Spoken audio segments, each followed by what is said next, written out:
A graça e a paz, meus irmãos. Boa noite. Boa noite a você que está em casa. Talvez alguns de vocês não saibam, mas parte da viagem lá para Marajó serão 12 horas no barco. 12 horas olhando para a água e céu. Tá? Vai ser bastante bom. Aí disseram, será que ela vai ter coragem, né, de subir no Búfalo? Eu acredito que sim, a gente assistiu Top Gun, ela ficou até com vontade de comprar uma moto. Então, Deus está agindo, né? Eu fiquei feliz. Olha, sem juízo, né? Mas graças a Deus, Deus está fazendo uma grande obra. Estejam conosco em oração. Já tem coisa para fazer aí em agosto, né, Genielson? Coisa para fazer em agosto, em setembro, e Deus está agindo. Abra a Bíblia de vocês aí em Atos capítulo 12. E nós vamos passar por um texto que ele tem algumas características muito interessantes. Alguns de vocês conhecem esse texto. E ele é um texto que ele fecha. Atos tem essa característica, fecha ciclos, porque Atos está debaixo de uma fala de Jesus Cristo, em que Jesus Cristo dizia que o Evangelho tinha que ser pregado em Jerusalém, Judeia, Samaria e até os confins da terra. E esse é o último momento em que Jerusalém vai ser citada. Bem aqui é o final do tempo de Jerusalém, digamos assim, do tempo em que a igreja vai abranger Jerusalém. A partir do próximo capítulo, nós estaremos em um outro ciclo, obrigado, meu irmão, no livro de Atos. Nós sabemos que Deus já instituiu a sua igreja, nós sabemos que Deus já tem feito grandes coisas por meio da igreja. Deus já começou a trabalhar com os gentios, a igreja de Antioquia já está acontecendo. Nós já temos diáconos que aparentemente não são judeus, são de natureza grega. Nós já temos pessoas aqui que ouvem o Evangelho. Vimos que o Evangelho foi pregado na casa de Cornélio, um soldado romano, e toda a sua família se converteu. Só que agora nós vamos lidar com um tempo aparentemente, né? Na verdade um tempo difícil para a igreja, mas que Deus vai fazer algo, que é uma das características do nosso Deus. O nosso Deus pega tempos difíceis e manifesta o seu poder. Então, Atos 12, tá? De 1 até 18, até 19. Vamos ler aqui até 17, mais ou menos, de 1 a 17, acompanhem comigo. Nessa ocasião, o rei Herodes prendeu alguns que pertenciam à igreja, com a intenção de maltratá-los, e mandou matar à espada Tiago, irmão de João. Vendo que isso agradava aos judeus, prosseguiu, prendendo também Pedro, durante a festa dos pães sem fermento. Tendo-o prendido, lançou-o no cárcere, entregando-o para ser guardado por 4 escoltas de 4 soldados cada uma. Herodes pretendia submetê-lo a julgamento público depois da Páscoa.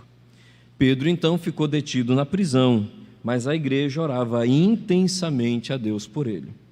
Na noite anterior ao dia que Herodes ia submetê-lo a julgamento, Pedro estava dormindo entre 2 soldados, preso com 2 algemas, e sentinelas montavam guarda à entrada do cárcere.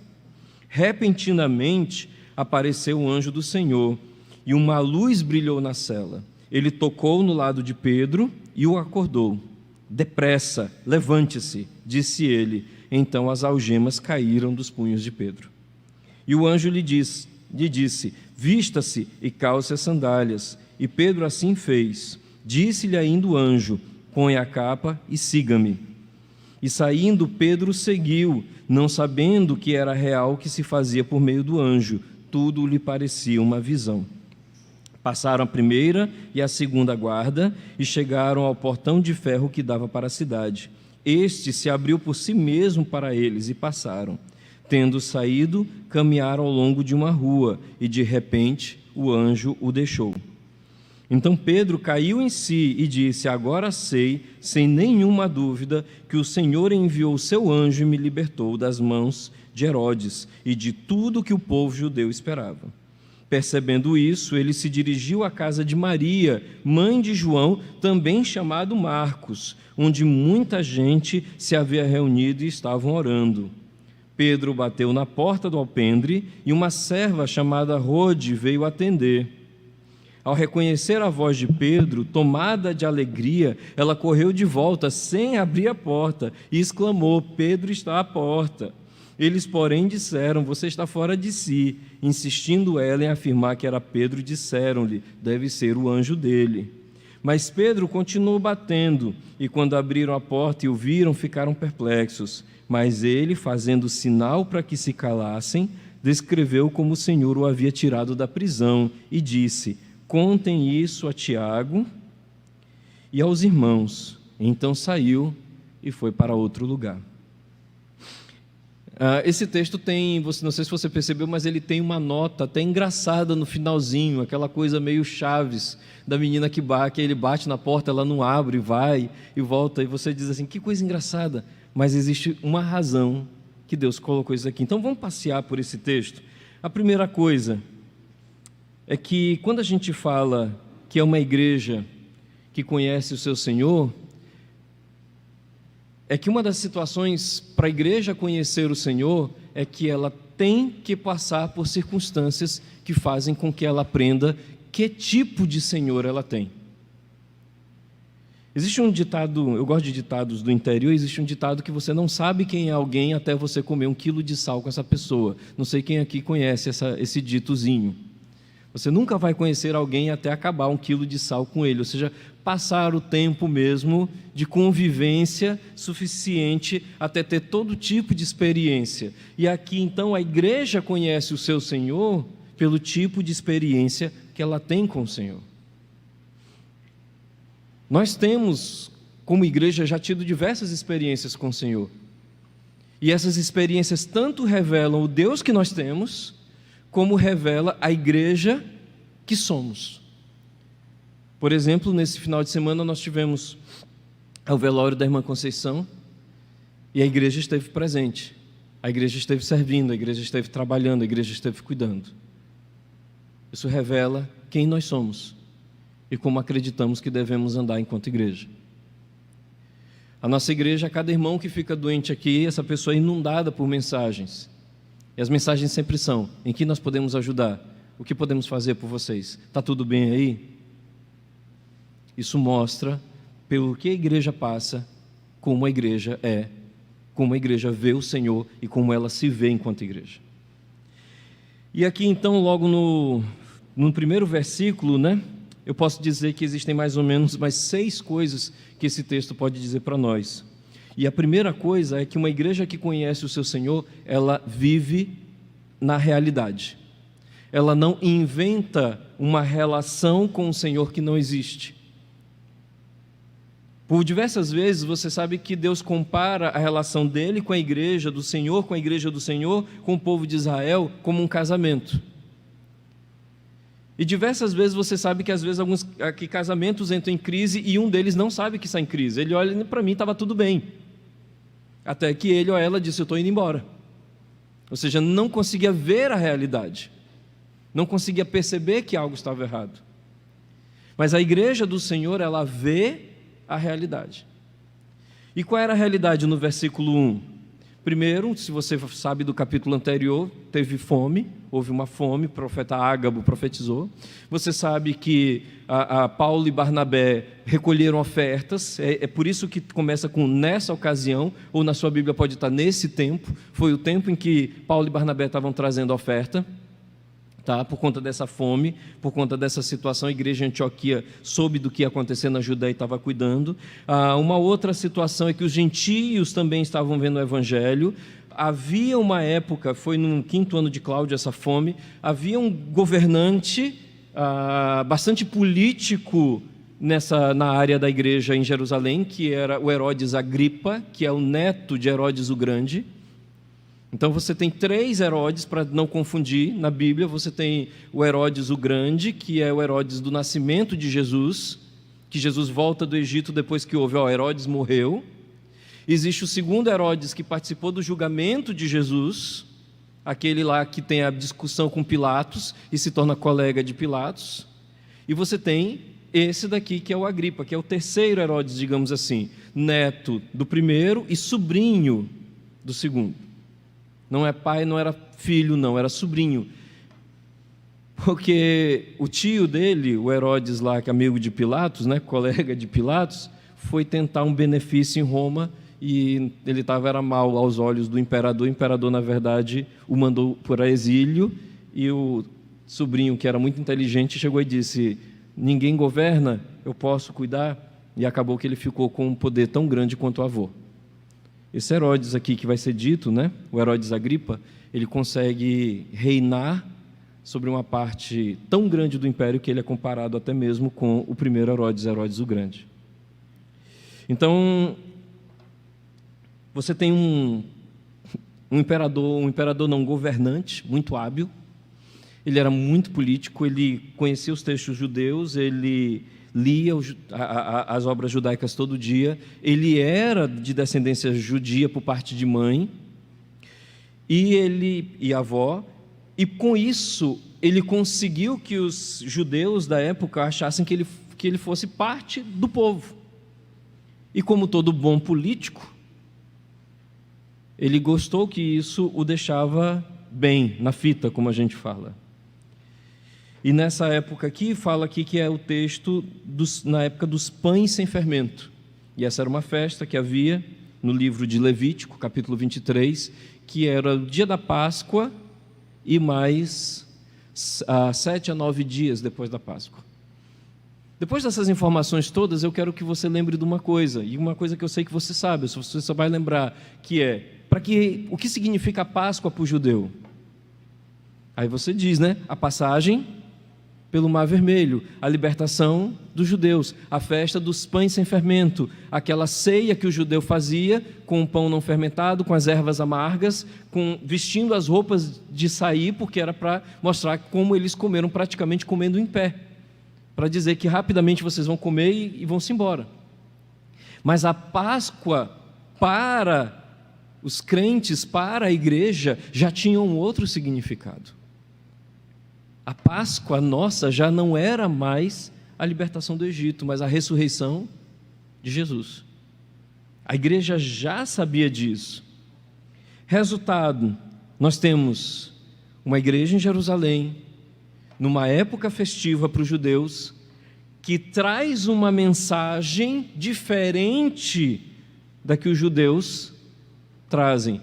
Resultado, Herodes pega Tiago, um dos 3 mais próximos de Jesus, até criança sabe disso, Pedro, Tiago e João, e mata ao fio da espada, mata cortando, alguns acreditam que foi cortando o pescoço, outros acreditam que foi por apunhalada. E essa forma de matar, ela era relacionada a alguém que estava enganando o povo. Então você tem aí uma ideia de que Herodes julgou e condenou o Tiago, o primeiro dos discípulos que morre, como alguém que enganava o povo, alguém que estava pregando uma mensagem diferente do que a Páscoa judaica era.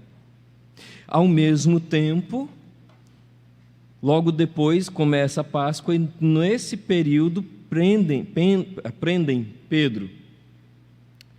E aí acontece o quê? Não pode, você sabe que não pode durante a festa matar. Então Pedro é reservado para julgamento depois.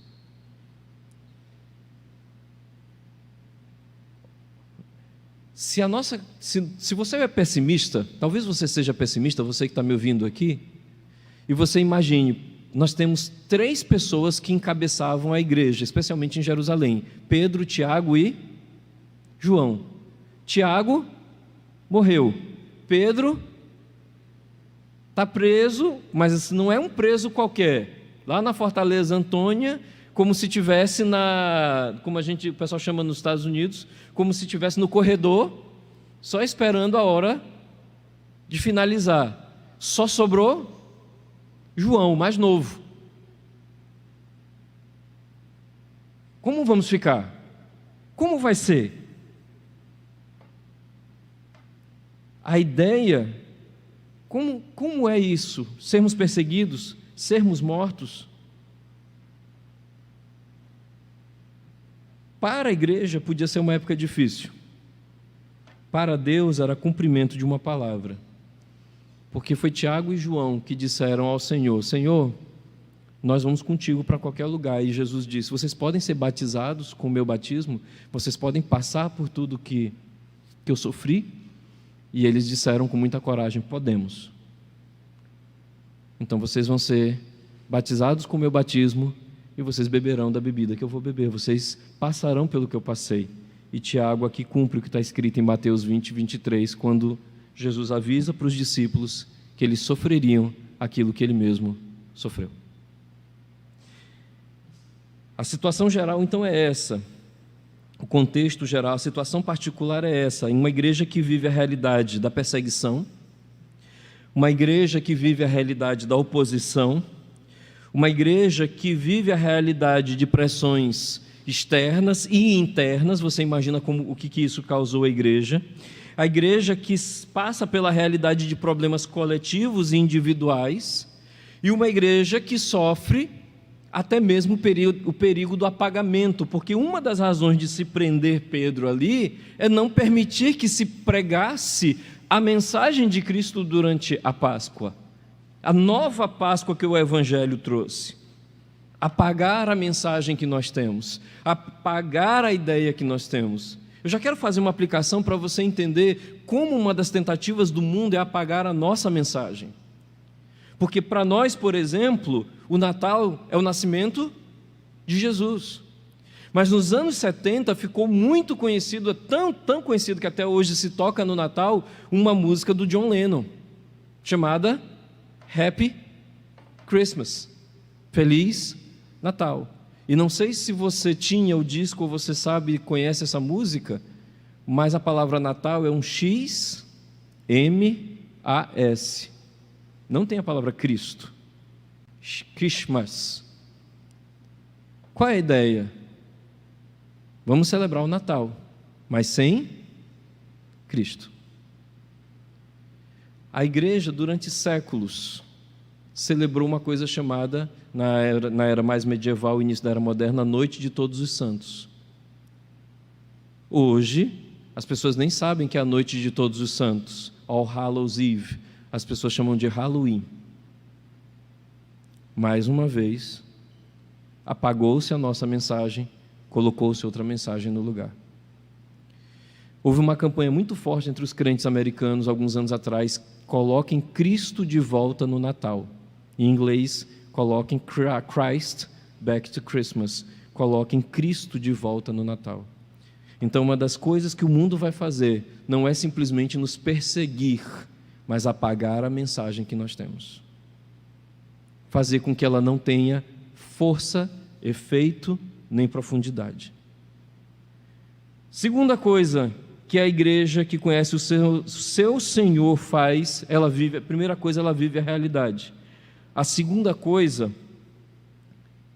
é que ela, ao ver essa realidade, ela age como verdadeira igreja diante dessa realidade. Ela, versículo 5, ora. Então vamos ler agora de 1 a 5. Vem a situação, nessa ocasião, na ocasião da fome, da perseguição, do governo de Cláudio, do governo também de Herodes tetrarca, Agripa lá cuidando de Jerusalém, prendeu o rei Herodes, a Agripa prendeu alguns que pertenciam à igreja com a intenção de maltratá-los. A expressão que é usada no texto original é a mesma do desenho animado, para quem gosta de desenho animado, colocou as mãos neles. Lembra quando o desenho animado diz: quando eu colocar as minhas mãos em você, e você já sabe que não é uma coisa boa? A ideia é exatamente essa: colocou a mão neles para maltratá-los, com a intenção de fazer o mal. Mandou matar a espada. Tiago, você já sabe por que foi a espada. E vendo que isso agradava os judeus, olha a veia política dele. E vendo que isso fazia com que ele ficasse bem na fita, que agradava, que era interessante, que dava público a ele, prosseguiu, prendendo também Pedro durante a festa dos pães sem fermento. Tendo-o prendido, lançou-o no cárcere, num lugar chamado Fortaleza Antônia, que era o lugar onde se deixava, entregando-o para ser guardado por 4 escoltas de 4 soldados. Se você não conseguiu visualizar, era assim: nas 12 horas da noite, ficavam 4 soldados a cada 3 horas. 2 ao lado de Pedro, 2 do lado de fora da porta. E Pedro ficava com duas correntes, uma em um soldado, outra em outro soldado. Tá?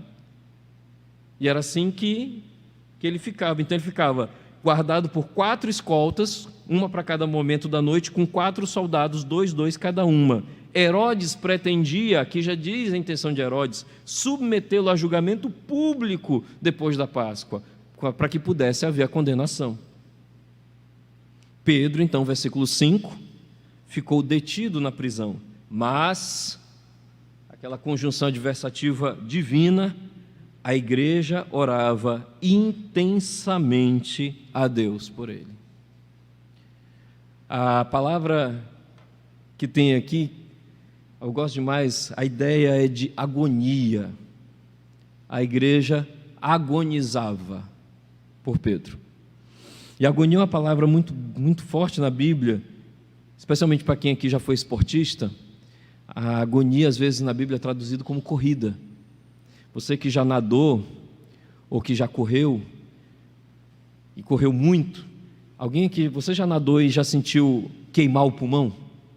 Que você que fica cavando o ar no finalzinho, quem nada sabe muito bem o que é isso, fica puxando o ar para conseguir chegar lá no final. Essa é a agonia, é a falta de fôlego, eu vou até o fim, eu vou até o fim. Uma igreja que ora, imagina você orando desse jeito. Se você conhece a Escritura, você sabe que isso parece muito com Jacó lutando com Deus. Só saio daqui quando me abençoares. Eu só saio daqui quando isso daqui acabar. Quem gosta de futebol tem uma frasezinha meio boba, mas muito legal, que diz: o jogo só termina quando acaba. Pois é, o jogo da oração só termina quando acaba. É a mesma ideia. Ora incessantemente, ora intensamente, ora com agonia, uma luta espiritual. A dor, o corpo não aguenta mais, mas você precisa orar. Por isso que eu digo, irmãos, que a realidade ensina a igreja a orar. Uma das minhas maiores preocupações, eu já falei isso nesse púlpito em outras vezes, é que o mundo está pronto para levar os nossos filhos. Nos Estados Unidos, as igrejas já não têm mais jovens e adolescentes, não tem. Pode assistir qualquer culto no YouTube, todo mundo de cabecinha branca, não tem. Na Europa nem se fala, igrejas fechadas. Por quê? Porque a igreja não abriu os olhos quando tinha que abrir os olhos. A igreja não viu a realidade. A igreja, no momento mais necessário da sua história, de orar pelos seus filhos, estava, como nós dizemos, deitada eternamente em berço esplêndido, quando ela deveria estar orando em agonia, dizendo: Senhor, salva os nossos filhos. Salva os nossos filhos. Se você não ora com agonia, é porque você não vê a realidade. E a realidade está bem diante dos nossos olhos. Está bem diante dos nossos olhos. Então a igreja que conhece o seu Senhor, ela vive a realidade, ela não sobredoura, como diz Machado de Assis, a pílula, ela não passa uma tinta dourada em cima dos problemas, ela vê o problema e ela ora intensamente, incessantemente, ela ora, porque ela conhece um Deus que age quando ninguém mais tem como agir. Nesse momento, então, no nosso texto, no versículo 8 em diante, que a gente acabou de ler, você percebe que o resultado desse orar, desse buscar o Senhor, é que você começa a testemunhar impossibilidades. É a terceira coisa que o nosso texto diz. Uma igreja que conhece o seu Senhor vive a realidade, ora em suas necessidades e testemunha impossibilidades. Não há nada impossível para Deus. Não há nada impossível para Deus. Mas o problema é que nós convivemos com tantas limitações, nós ouvimos o tempo todo tantas coisas que nos limitam, que nós começamos a transpor para a nossa mente que Deus também está limitado.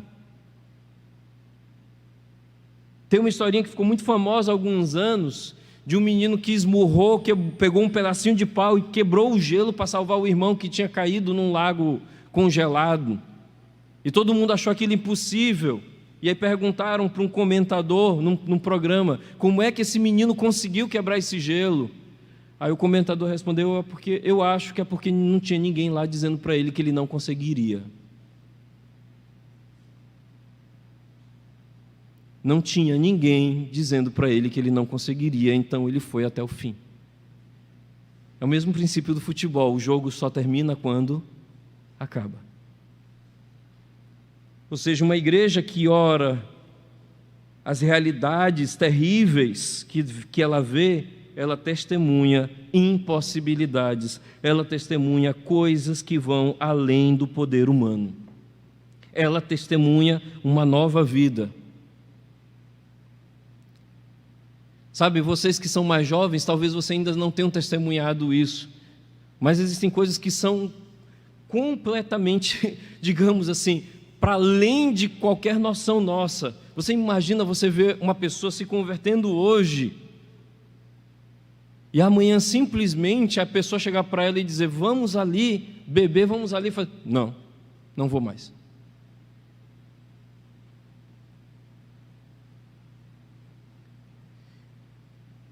O milagre da nova criatura é algo tão impressionante,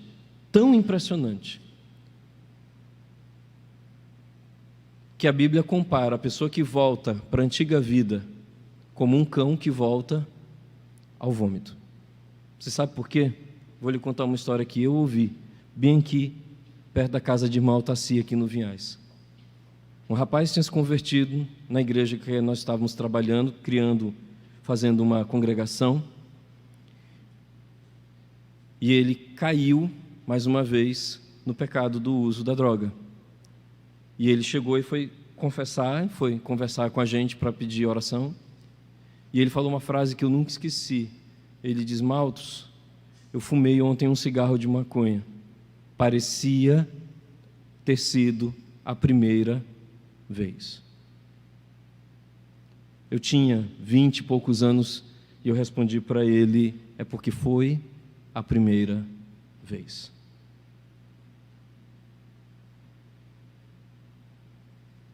O milagre da nova criação é um milagre tão imenso e tão tremendo que a Bíblia não tem outra comparação para quem cai, como o cão que volta ao vômito. Por isso que você que quer conhecer o Senhor, você testemunhará impossibilidades. Você testemunhará nova vida. Você testemunhará coisas além do poder humano. Você testemunhará possibilidades não esperadas. Você testemunhará coisas que as pessoas dirão, como é que aconteceu? E a sua resposta vai ser muito parecida com a resposta que eu acho que Pedro deu, porque Pedro tem que fazer silêncio, vocês viram no texto, porque está todo mundo aqui. E eu acredito, pela experiência humana, que a coisa que ele mais ouviu foi, como é que foi? E a resposta de Pedro seria muito facilmente essa. Cara, eu não sei. Eu só sei que eu estava dormindo, e uma porta abriu por ela mesma, e uma algema de ferro caiu por ela mesma, e a única coisa que eu posso dizer é que eu estou aqui, para te dizer, eu estou aqui. É o que ele diz para as pessoas. Ele diz, olha, aproveita e diz para Tiago, aproveita e diz, eu estou aqui. Eu vi o que eu não consigo explicar, porque o Deus que essa igreja conhece não é explicável. Não é. Alguns de nós chegaram ao Senhor com um casamento arrebentado, e Deus fez outra novidade. Deus fez novidade de vida. Deus fez renovação. Como é que eu vou entender isso? Eu não entendo. E sabe por que eu gosto de não entender? Porque isso me põe de joelhos e me leva a adorá-lo.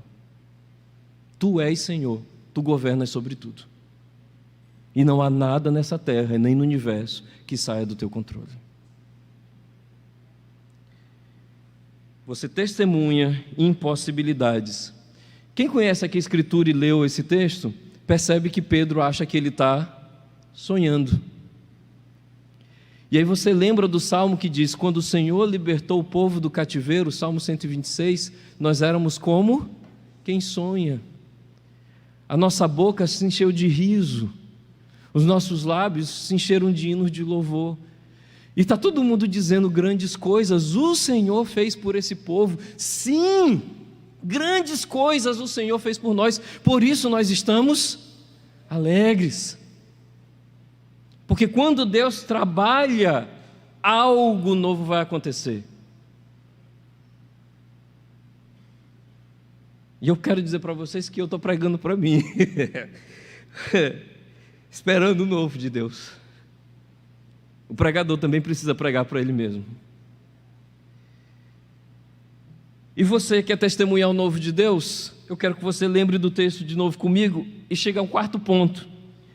A igreja que conhece o seu Senhor, ela vive a realidade, ela ora nas suas necessidades, ela testemunha impossibilidades e ela segue o que lhe é ordenado.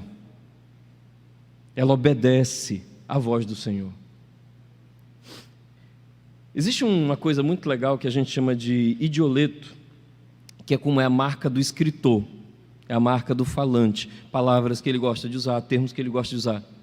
E quem gosta aqui de medicina, biologia, quando fala que o anjo tocou a lateral de Pedro, ele usa uma palavra da medicina, pleura.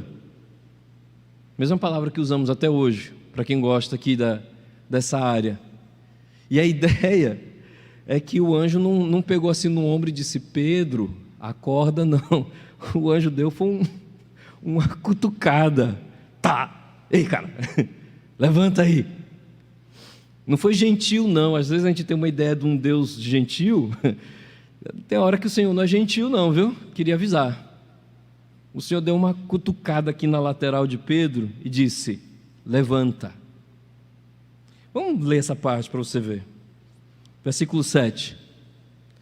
Repentinamente, e aqui eu posso fazer um comentário hermenêutico, que é: repentinamente é muito raro em Lucas, é muito comum em Marcos. Marcos é o cara do repentinamente, Lucas não é. Então quando ele coloca, é porque foi mesmo um negócio para chamar a atenção. Então ele diz: repentinamente apareceu um anjo do Senhor e uma luz brilhou na cela. Ele tocou do lado de Pedro e o acordou: depressa, levante-se. Disse ele. Então as algemas caíram dos punhos de Pedro. O interessante desse versículo é que você olha duas coisas: aquilo que o ser humano precisa fazer, que Deus manda que ele faça e faça logo, e aquilo que o ser humano não consegue fazer, que é tirar as algemas, mas essa coisa impossível é Deus quem faz. Então quando você estiver diante de uma situação e Deus disser para ti: vai, não olhe o impossível, porque Deus vai fazer a algema cair no meio do processo. Faz o que você precisa fazer. Ele não vai te deixar na mão. Se o Senhor falou, Ele vai fazer. Então ele segue o que é ordenado, porque é Deus quem dirige, e você pode ir sem dúvida. Aqui o texto, ele chega numa velocidade que mostra que Pedro não teve dúvida, não teve medo, e o anjo lhe disse, versículo 8, vista-se, bote a roupa, calce as sandálias. E a pergunta que talvez fique na sua mente, que fica na minha é: e os soldados que estavam do lado? O fato dos soldados terem sido apagados é uma fala de Deus dizendo para a gente: não se preocupe, isso é comigo. Ou seja, aquilo que não é para se preocupar, quando Deus está agindo, não é para se preocupar. Deus está agindo. Deus está agindo. Deus é quem governa. Deus está à frente. Às vezes Ele precisa nos lembrar: eu não te disse eu para fazer isso? Não te disse eu para cumprir isso? Então faz o que é ordenado. Você olha 2 círculos, né? O círculo maior das impossibilidades, você olha o círculo menor das coisas que você precisa fazer. Eu digo para você uma coisa essa noite: aquilo que você precisa fazer é muito menor do que o que Deus vai fazer. Pedro só precisou levantar, se vestir, calçar a sandália, andar. As algemas caíram das mãos deles. Os soldados, a gente nem se lembra. E uma porta de ferro, é assim que está escrito, e uma porta de ferro trancada se abriu por ela mesma. Como é que ele vai explicar isso?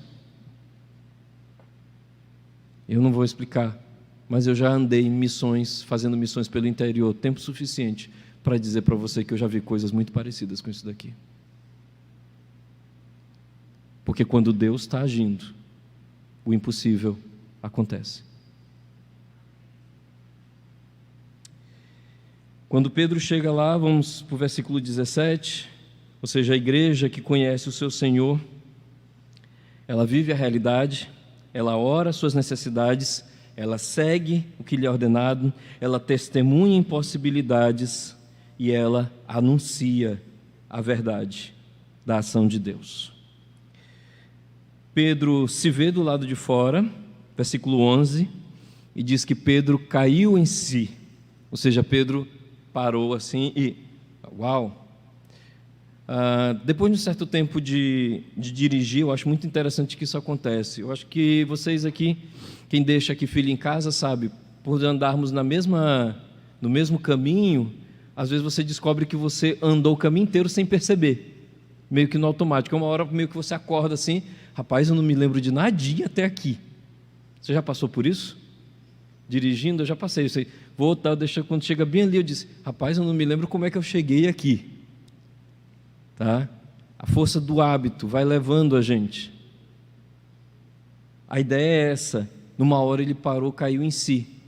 Aí ele reflete: o que Deus está fazendo? O que o Senhor fez?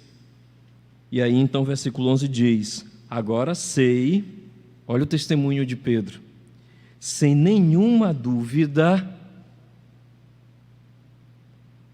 Meus irmãos, como seria maravilhoso se nós pudéssemos dizer isso sobre as nossas lutas. Sem nenhuma dúvida que o Senhor enviou o seu anjo e me libertou. Que o Senhor enviou o seu anjo e agiu na minha vida. Ou não, a gente viu que Tiago foi morto. Aqui é o caso de Pedro.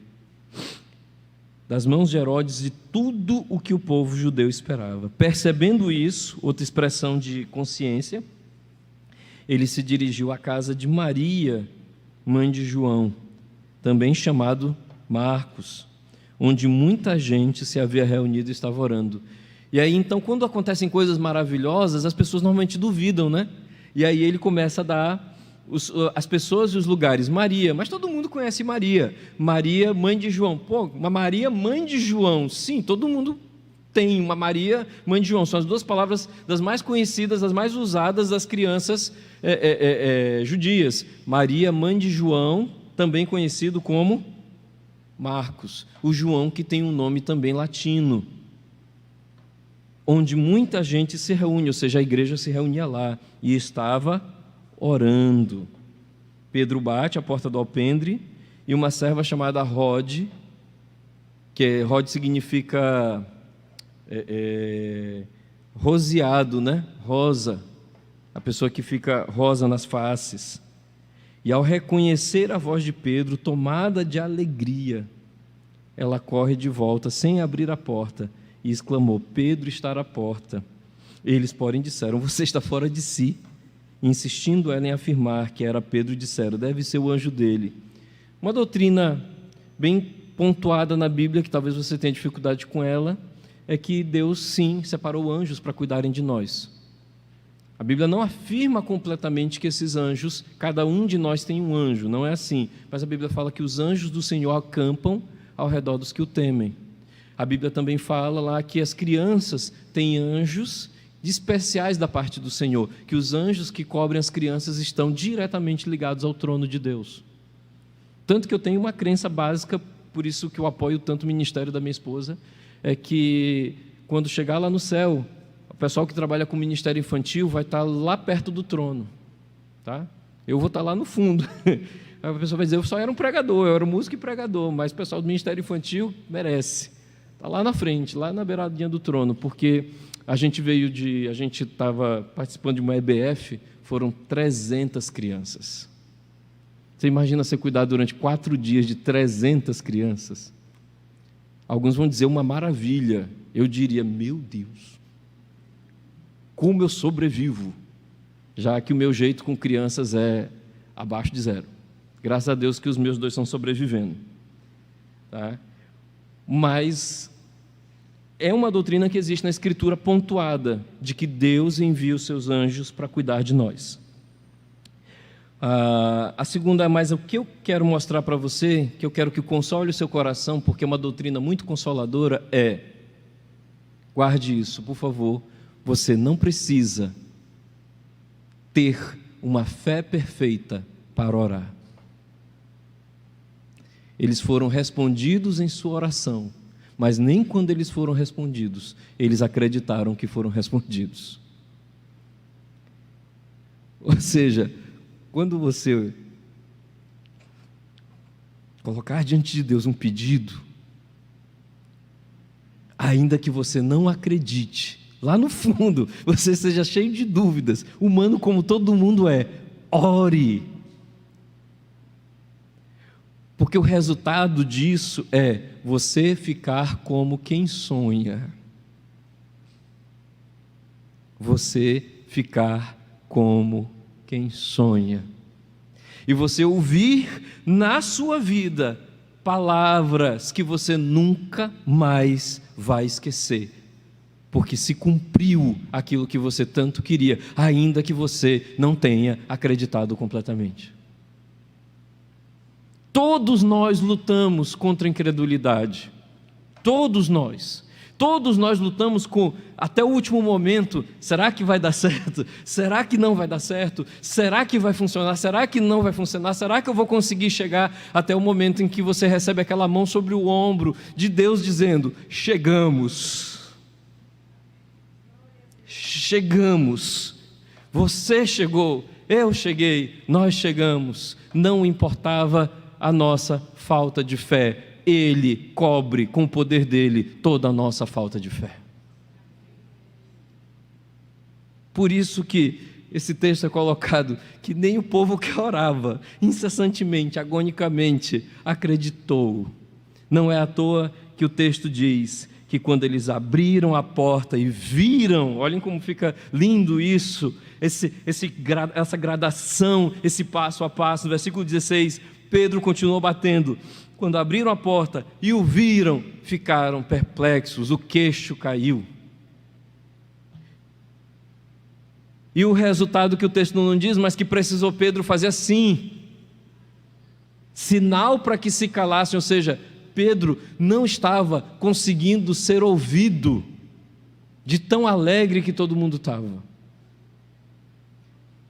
Você já esteve num local em que a alegria foi tão grande que as pessoas tiveram que pedir silêncio para falar? Porque a gente estava tão feliz que a gente não conseguia parar de sorrir e de falar um para o outro do que tinha acontecido. E você dizia, gente, um pouquinho, eu tenho uma palavra, eu quero dizer algo. É isso aqui.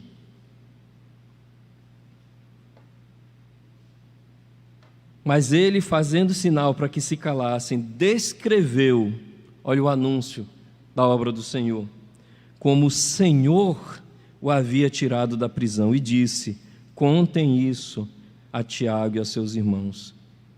Então, bem aqui, você tem, conte o que Deus fez por você, conte o que Deus fez na sua vida, conte as obras do Senhor. Eu ainda não tenho, ore. incessantemente, porque você vai conhecer o Senhor que responde às orações e faz com que você conte o que aconteceu. E bem no finalzinho desse texto diz que então Pedro saiu e foi para outro lugar. É outra coisa que a igreja que conhece o Senhor faz. Ela está pronta para novos tempos. Como eu disse no início, esse é o último momento em que Jerusalém é citado. Pedro agora vai para outros lugares. Alguns acreditam que ele foi para Cesareia, outros acreditam que ele foi para Antioquia. Paulo cita em Gálatas que Pedro também foi lá na Galácia, que teve a discussão deles. Então, a igreja não fica mais em Jerusalém, já vai para outro lugar, novos tempos, novo momento de proclamação do Evangelho. A palavra de Deus, e essa é a última coisa que esse texto vai nos dizer hoje, pelo menos pelo que o Senhor falou ao meu coração, ela não está amarrada. Então, veja aonde o Senhor quer que você vá. Veja aonde o Senhor quer que você anuncie as grandes obras do Senhor na terra. Pois é, meus irmãos, nós crentes, o que nós devemos entender de Deus a partir desse texto? Eu queria trazer esse texto a partir do ponto de vista do que a igreja conhece do Senhor. A primeira coisa que a igreja conhece do Senhor é que o Senhor governa sobre todas as situações. O Senhor é o dono da nossa vida e o dono da nossa morte. Quer morrendo como Tiago, quer vivendo como Pedro, nós glorificamos a Deus. O Senhor é rei sobre todos os reis. Essa é a segunda coisa que esse texto nos diz. Não há César, não há Herodes, não há líderes judeus, não há poder político de Jerusalém que amarre a palavra do Senhor. Qualquer pessoa que foi escolhida em 2022 para ir para Brasília, de uma coisa eu tenho certeza: o Senhor continua reinando. Eu não prenderei a mensagem do meu Deus a qualquer questão política do Brasil. A igreja venceu César. A igreja vencerá qualquer outro. A igreja sempre vencerá. As portas do inferno não prevalecem contra ela.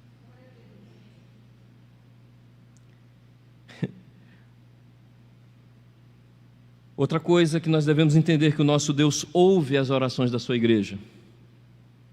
E se existe uma coisa que crentes não fazem hoje, é orar. Se existe um culto em que os crentes não estão reunidos, é o culto de oração. Se existe algo que realmente está em crise, é a oração. Quanto mais a oração incessante, quanto mais a oração fervorosa, quanto mais a oração que a lágrima escorre pelo rosto. E nós perdemos muito, porque Deus ouve as orações da sua igreja. Outra coisa de conhecer o Senhor que o nosso texto nos diz é que o nosso Deus faz o impossível. Deixe com Ele, Ele fará. Tudo mais Ele fará. A outra coisa que o Senhor faz é que Ele comanda a sua igreja. E quando Ele diz, é para ser obedecido. Nosso Deus também espalha o Evangelho, Ele não fica preso num local. E Deus traz o novo.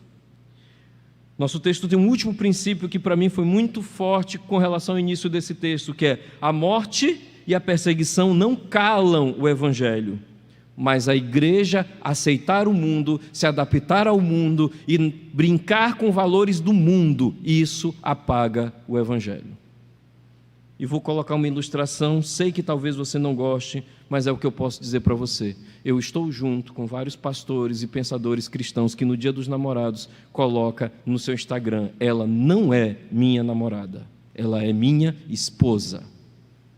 Eu não reduzo o meu casamento ao padrão do mundo, o que eu tenho com ela é uma aliança. Não diminua seu casamento chamando de namorados. Lembre que o casamento é uma aliança. Uma aliança para ser colocada na presença de Deus o tempo todo. Não é um namorico. O mundo vai celebrar isso. Como o mundo vai celebrar que você fique não curtindo a sua maturidade, sempre jogando: quando eu era jovem, quando eu era jovem. O melhor tempo de Deus é hoje.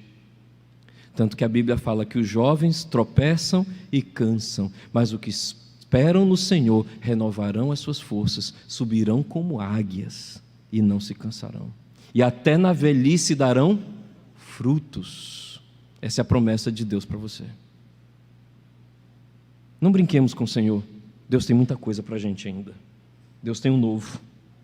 A morte e a perseguição não calam o Evangelho. Aceitar os valores do mundo, sim, calam o nosso Evangelho. Algumas aplicações que eu queria dar a vocês. Adolescentes e jovens, vocês que estão aqui, juniores, primeira coisa que eu posso dizer para vocês: aprendam a orar. Se eu pudesse dar um conselho a você, adolescente e jovem, aprenda a orar. Entregue o celular para o papai e para a mamãe e aprenda a orar. Aprenda hoje. Aprenda a pedir a Deus que Deus proteja seus pais, que Deus guarde seu pai, que Deus guarde a sua mãe, que Deus guarde o casamento deles, que Deus os proteja. Ore.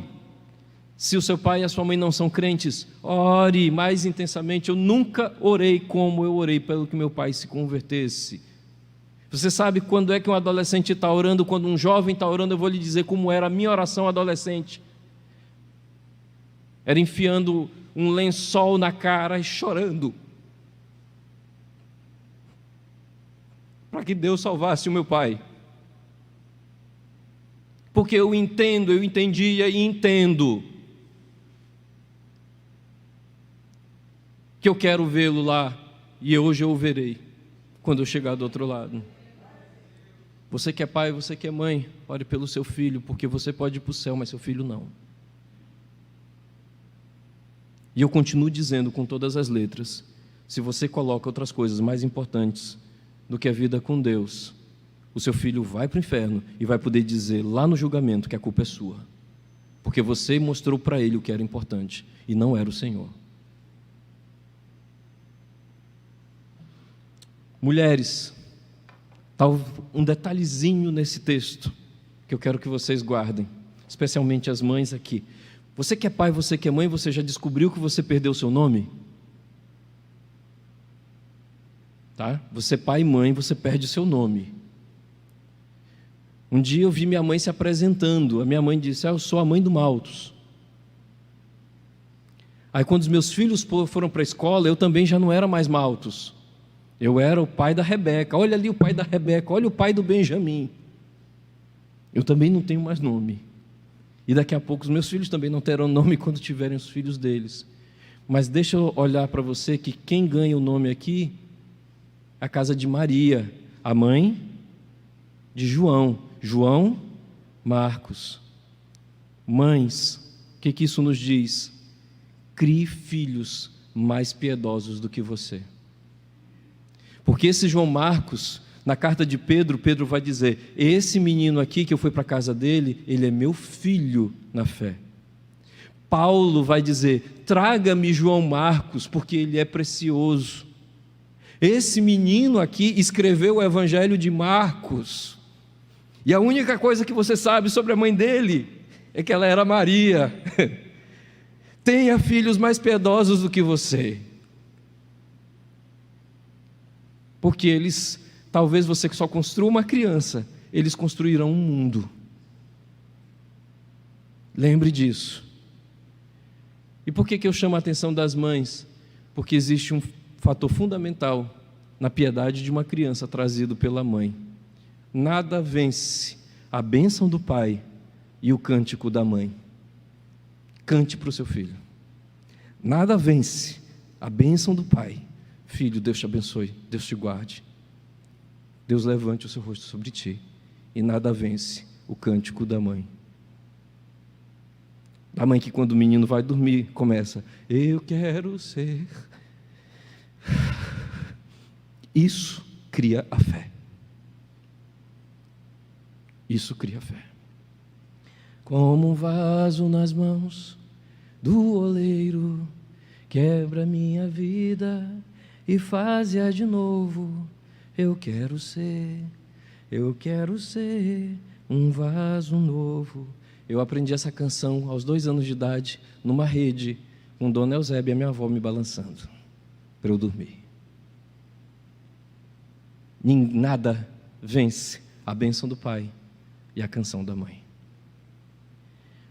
Homens, aplicação para vocês: busquem a voz de Deus. Essa aplicação para mim foi doída.